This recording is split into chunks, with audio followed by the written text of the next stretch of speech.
আসসালামু আলাইকুম। প্রথম বর্ষের শিক্ষার্থীরা আইসিটি ক্লাসে তোমাদের সবাইকে স্বাগত। আশা করি তোমরা সবাই ভালো আছো, সুস্থ আছো। তোমরা সবাই বাসায় বসে এই করোনাকালীন সময়ে পড়াশোনা করবে। এর আগের ক্লাসে তোমাদেরকে আমি দেখিয়েছিলাম বাজারে কী কী বই পাওয়া যায়, কী কী প্রকাশনীর বই পাওয়া যায় এবং সেই বইগুলি তোমরা ঠিকমতো পড়াশোনা করবে এবং সেই সাথে অনলাইন ক্লাসগুলি ফলো করবে। আজকে আমি তোমাদের প্রথম অধ্যায়টি নিতে যাচ্ছি। শিক্ষার্থীরা, তোমাদের বইটির নাম হচ্ছে আইসিটি। আইসিটি কি? আইসিটি হচ্ছে information and communication technology. ICT হচ্ছে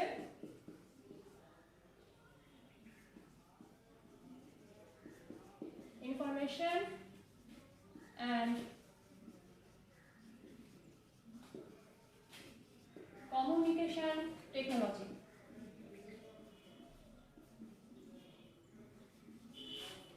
ইনফরমেশনের বাংলা অর্থ হচ্ছে তথ্য এবং কমিউনিকেশনের বাংলা অর্থ হচ্ছে যোগাযোগ।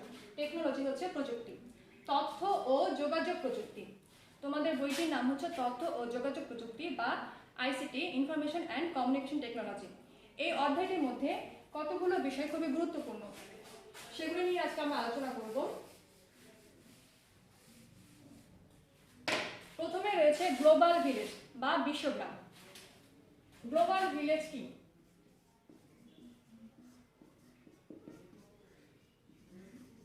শিক্ষার্থীরা, আমরা জানি গ্রাম কি বা ভিলেজ কি। আমরা সবাই গ্রাম চিনি।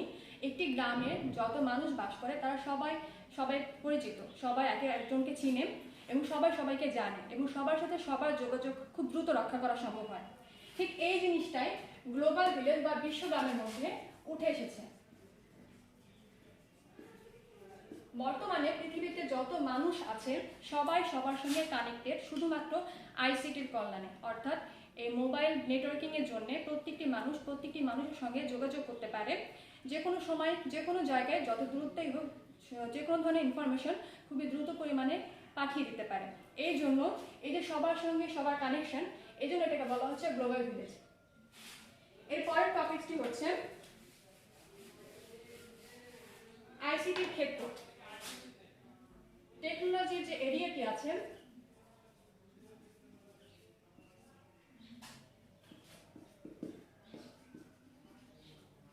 আমাদের জীবনে টেকনোলজির ভূমিকাটা কোথায় বা কোথায় কোথায় টেকনোলজি আমরা কাজে লাগাচ্ছি। তোমরা একটু লক্ষ্য করলে বা চিন্তা করলে দেখবে যে টেকনোলজি ছাড়া আমাদের জীবন এখন সম্পূর্ণ অচল। টেকনোলজি লাগছে না এমন কোনো জায়গা আসলে বর্তমানে নেই। যেমন তার মধ্যে একটি গুরুত্বপূর্ণ ক্ষেত্র হচ্ছে এডুকেশন, শিক্ষার ক্ষেত্রে। এই যে তোমরা অনলাইনে ক্লাসগুলি করছো, এটা কিন্তু টেকনোলজির একটি অংশ।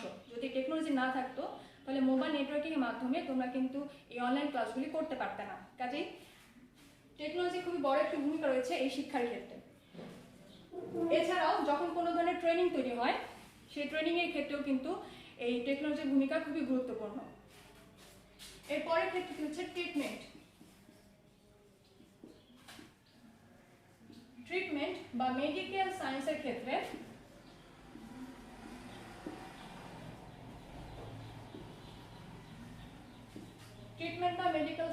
ক্ষেত্রে টেকনোলজির ভূমিকা খুবই গুরুত্বপূর্ণ। বর্তমানে যে কোনো ধরনের অপারেশনের সময় যে ধরনের মেশিন ইউজ হয় বা যত ধরনের রোবোটিক্স জাতীয় কোনো মেশিন তৈরি হয় বা সেগুলি নিয়ে যখন চিকিৎসা করা হয়, কোনো ধরনের সার্জারি করা হয়, সেখানে কিন্তু টেকনোলজি ছাড়া কোনোভাবে কোনো কিছু সম্ভব হয় না।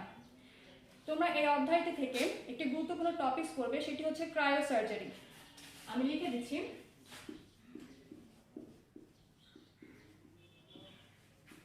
ক্রায়ো সার্জারি টপিকসটি খুবই গুরুত্বপূর্ণ টপিকস। এই টপিকসটি তোমরা অবশ্যই বই থেকে পড়বে। ক্রায়ো সার্জারি হচ্ছে একটি চিকিৎসা পদ্ধতি, যে চিকিৎসা পদ্ধতি হচ্ছে এমন একটি পদ্ধতি যার মাধ্যমে চিকিৎসা করার জন্য, কোনো ক্যান্সার বা টিউমার নির্মূল করার জন্য যে জায়গাটিতে ক্যান্সার বা টিউমার থাকে সেখানে তাপমাত্রা খুবই পরিমাণে কমিয়ে আনা হয়। সেটাকে এত পরিমাণে শীতল করা হয় যেন সেখানে কোনো টিস্যু কাজ না করে। এরপর ওই টিস্যুটিকে টেকনোলজির মাধ্যমে, প্রযুক্তির মাধ্যমে ধ্বংস করে দেওয়া হয়। এই যে ট্রিটমেন্টের ক্ষেত্রে টেকনোলজির এই ভূমিকা গুরুত্বপূর্ণ ভূমিকা। এই জন্য আমরা বলতে পারি যে ট্রিটমেন্টের ক্ষেত্রে বা মেডিকেল সায়েন্সের ক্ষেত্রে টেকনোলজির ভূমিকা আসলে খুবই গুরুত্বপূর্ণ। এই পরের বিষয়গুলি হচ্ছে রিসার্চের ক্ষেত্রে।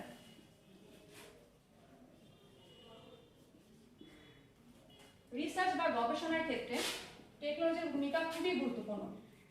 বর্তমানে মানুষ চাঁদে গ্রহ পাঠাচ্ছে, উপগ্রহ পাঠাচ্ছে, পৃথিবীকে ঘিরে আমাদের একটি স্যাটেলাইট আর ঘুরছে, এই যে সব কিছু চলছে, একটি বিশাল গবেষণা কেন্দ্র আছে নাসা, এই সব কিছুই কিন্তু এই টেকনোলজির ক্ষেত্রেই কাজ করছে। অর্থাৎ রিসার্চের ক্ষেত্রে টেকনোলজি ছাড়া কিন্তু কোনোভাবে সম্ভব না, কাজের পরিধিটা অনেক ব্যাপক। এরপরে আরেকটি গুরুত্বপূর্ণ টপিক বা ক্ষেত্র হচ্ছে বিজনেস বা ব্যবসার ক্ষেত্রে।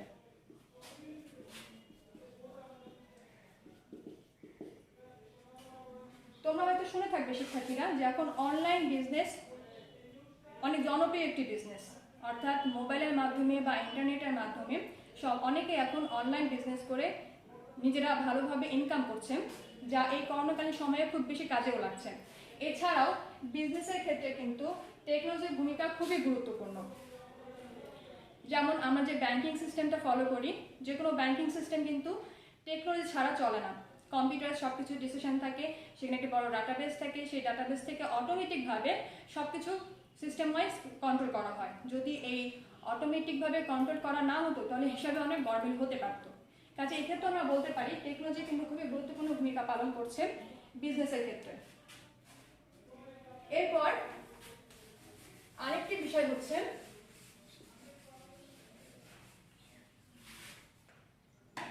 সিকিউরিটি সিস্টেমের ক্ষেত্রে।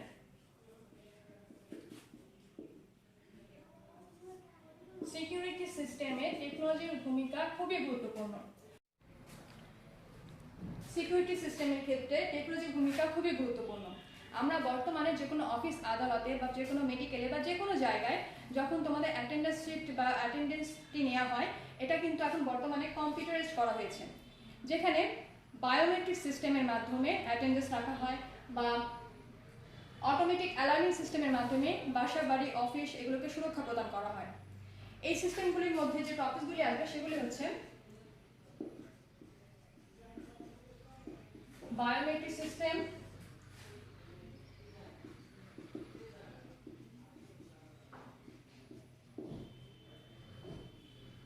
বায়ো ইনফরমেটিক সিস্টেম ইত্যাদি।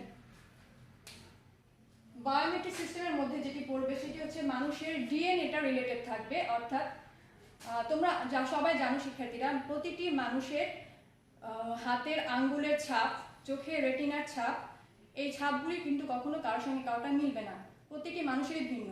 এই যে ভিন্ন ভিন্ন ছাপগুলি, এই ভিন্নতার নামটাই হচ্ছে ডিএনএ, যার মাধ্যমে যা ব্যবহার করে আমরা বিভিন্ন সিকিউরিটি সিস্টেম চালু করতে পারি। সেটাকে কাজে লাগিয়ে যে সিকিউরিটি সিস্টেমটা চালু করা হয় সেটাই হচ্ছে বায়োমেট্রিক সিস্টেম। আর বায়ো ইনফরমেটিক সিস্টেম হচ্ছে এই যে ইনফরমেশনগুলি যেখানে রাখা হয় বা ইনফরমেশনগুলি নিয়ে কাজ করা হয়, সেটাই হচ্ছে বায়ো ইনফরমেটিক সিস্টেম। এছাড়াও আরেকটি গুরুত্বপূর্ণ ক্ষেত্র রয়েছে টেকনোলজি ব্যবহারের ক্ষেত্রে, সেটি হচ্ছে এন্টারটেনমেন্ট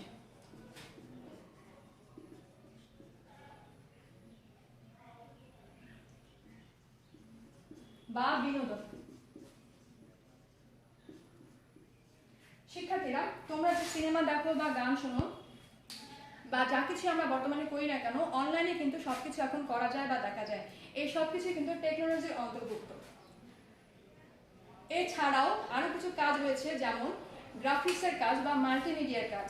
আমরা যে বিভিন্ন ধরনের ছবি আঁকাআঁকি করি বা বিভিন্ন ধরনের ডিজাইন তৈরি করি, ব্যানার তৈরি করি, এই সব কিছু কিন্তু কম্পিউটার বা টেকনোলজির কাজ। এক্ষেত্রে গুরুত্বপূর্ণ ভূমিকা পালন করে কম্পিউটারে বিভিন্ন ধরনের সফটওয়্যার, যেগুলি ব্যবহার করে এই বিভিন্ন ধরনের কাজগুলি করা হয়। তো আশা করি শিক্ষার্থীরা তোমরা ব্যাপারটি সব বুঝতে পেরেছো যে টেকনোলজির এরিয়া বলতে আসলে এটা কোনো ছোটখাটো একটা এরিয়া না, আমাদের জীবনের প্রতিটি কাজের মধ্যেই কিন্তু টেকনোলজি এখন বর্তমানে আছে। এছাড়া তোমরা বইয়ের মধ্যে প্রথম অধ্যায়টিতে আরো কিছু টপিক পাবে গুরুত্বপূর্ণ, যেমন একটি হচ্ছে আর্টিফিশিয়াল ইন্টেলিজেন্স।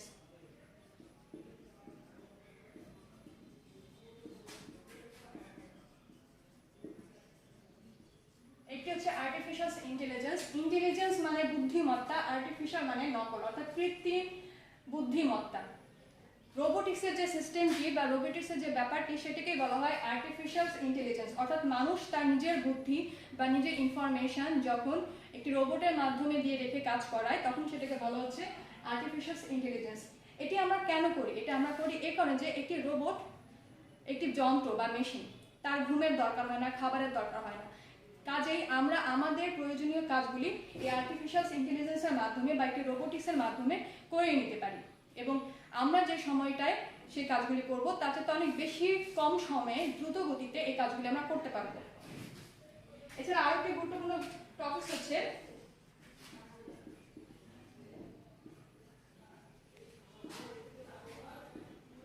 Genetics engineering.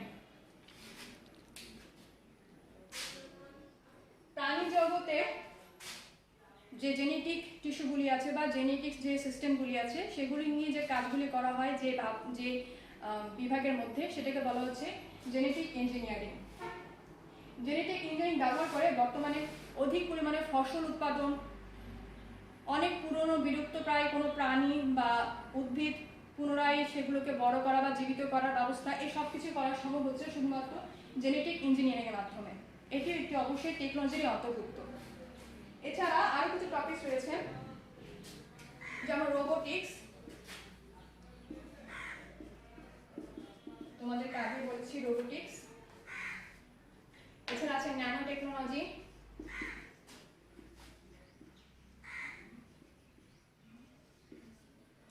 ইত্যাদি। শিক্ষার্থীরা, যদিও আমরা জানি যে বর্তমান আমাদের জীবনে ইন্টারনেটের প্রভাব খুবই গুরুত্বপূর্ণ, তবুও এই ইন্টারনেট ব্যবহারের ক্ষেত্রে নির্দিষ্ট কিছু নিয়ম কানুন আছে যেটাকে বলা হয় মোরালিটি ইন ইউজিং আইসিটি।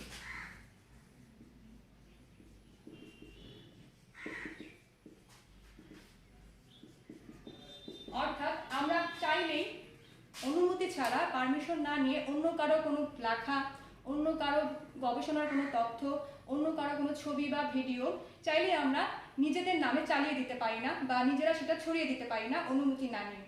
এ ধরনের কাজ খুবই গর্হিত ধরনের অপরাধ এবং এই কাজগুলি যেন না হয় বা এই কাজগুলিকে আটকানোর জন্য তৈরি করা হয়েছে নির্দিষ্ট আইন। এই ধরনের অন্যায় কাজগুলিকে বলা হয় সাইবার ক্রাইম।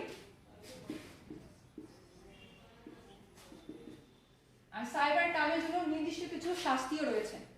শিক্ষার্থীরা, এই ধরনের কাজ কখনোই করা উচিত নয় এবং আইনের আওতাভুক্ত সবগুলি কাজ সেগুলি মাথায় রেখে আমরা আইসিটির যে ক্ষেত্র আছে সেই কাজগুলি আমরা করব, কিন্তু কখনোই এমন কোনো কাজ করব না যা শাস্তিযোগ্য বা আইনের আওতাভুক্ত নয়। শিক্ষার্থীরা, তোমাদের প্রথম অধ্যায়ে যে টপিকগুলো আছে সেই সব কিছু নিয়ে আজকে আলোচনা করেছি। আশা করি তোমরা টপিকগুলো ভালো করে শিখবে, পড়বে এবং চেষ্টা করবে খুব ভালোভাবে অনলাইন ক্লাসগুলি ফলো করে সেভাবে এগিয়ে যাওয়ার। ভালো থাকবে, সুস্থ থাকবে। আসসালামু আলাইকুম।